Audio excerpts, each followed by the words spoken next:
The morning sun was a brutal, unyielding force, already beating down on the dusty marketplace. Even before dawn, the air was thick with expectation, the low murmur of men hoping for a day's work. A landowner, discerning and prosperous, stepped into the throng. He needed laborers for his vineyard, a vast expanse of green stretching under the hot Galilean sky. "A denarius for the day," he announced, his voice clear and firm. "A fair wage." Immediately, strong, eager men stepped forward. They struck the agreement, nodded, and, with the sun barely cresting the horizon, they set off, their strides purposeful, knowing a long, hot day of toil lay ahead. They would prune and tie, perhaps even begin the harvest, their backs bent under the sun's relentless gaze. A full day's work for a full day's pay. This was the way of things, fair and simple. But the landowner's vineyard was vast, and the work was pressing. So, at the third hour, around 9 in the morning, he returned to the marketplace. He found more men standing idle, their hopes perhaps dimming, their stomachs already rumbling. "Why do you stand here idle all day?" he asked gently. "Because no one has hired us," they replied, their voices tinged with a quiet desperation. "You go into the vineyard too," he instructed, "and whatever is right, I will give you." And so they went. The sun climbed higher, relentless. At the 6th hour, high noon, when the heat was at its most intense, he went out again. And then again at the 9th hour, 3 in the afternoon. Each time, he found more men waiting, hoping against hope that someone would still offer them a chance to earn enough to feed their families that evening. And each time, he sent them into his vineyard, promising to pay them what was right.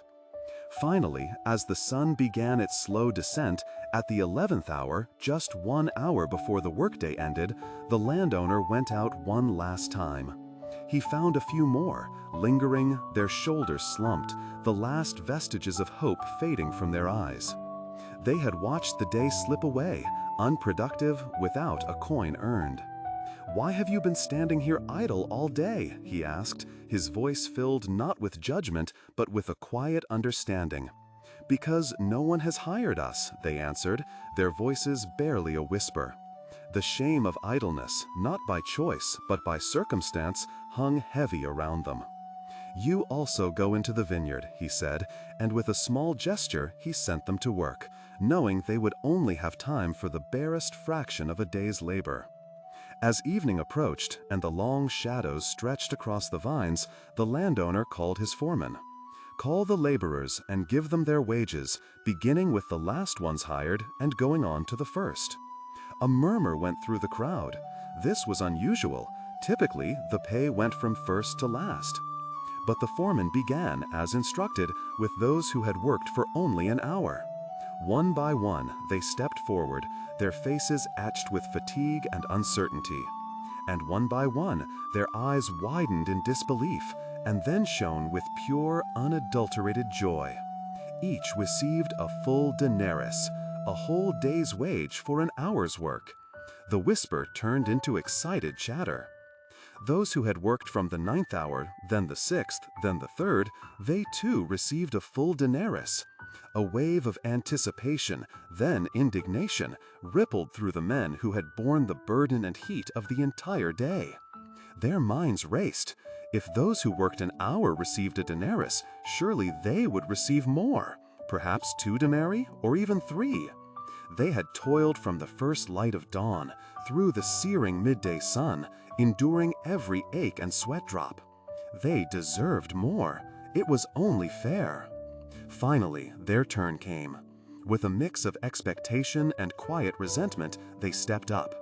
The foreman, following the master's command, handed each of them a single denarius. Their murmurs erupted into outright grumbling. "This is not right," one man protested, stepping forward, his face flushed. "These last people worked only 1 hour, and you have made them equal to us who have borne the burden of the day and the scorching heat." The landowner turned to him, his gaze gentle but unwavering. "Friend," he said, "I am doing you no wrong. Did you not agree with me for a denarius? Take what belongs to you and go. I choose to give to this last one the same as I give to you. Is it not lawful for me to do what I wish with my own money? Or are you envious because I am generous?" And there it was, the heart of the matter, envy. A human idea of fairness challenged by a divine generosity. This profound parable, shared by Jesus, invites us to rethink our deeply ingrained notions of merit and deserving. We often believe in a transactional world. You work hard, you earn more. You contribute more, you receive more. And in human economies, this principle often holds true. But God's economy, His grace, operates on an entirely different plane. The denarius in this story represents God's salvation, His love, His kingdom. It is a gift freely given, not earned by the length of our labor or the intensity of our struggle. Those early workers, toiling all day, represent those who follow God's commands diligently from a young age, striving to earn their place. And those hired at the 11th hour, they represent anyone who comes to faith later in life, perhaps in their final moments, responding to God's call at the very last opportunity. The landowner's question echoes through time. Are you envious because I am generous? It challenges our human tendency to compare ourselves, to judge who is more worthy of God's favor. God's grace isn't about our performance or our past. It's about His boundless love and His sovereign right to be generous. He chooses to offer full salvation, full acceptance, full inclusion in His kingdom to all who respond, regardless of when they answer the call. This parable is a beautiful, radical illustration of unearned wages, of God's radical grace. It teaches us that salvation is not a reward we earn through our efforts, but a gift freely extended to all who say yes to His invitation. It reminds us that there is no hierarchy of worthiness in God's eyes when it comes to His saving grace. The only requirement is to accept His generous invitation.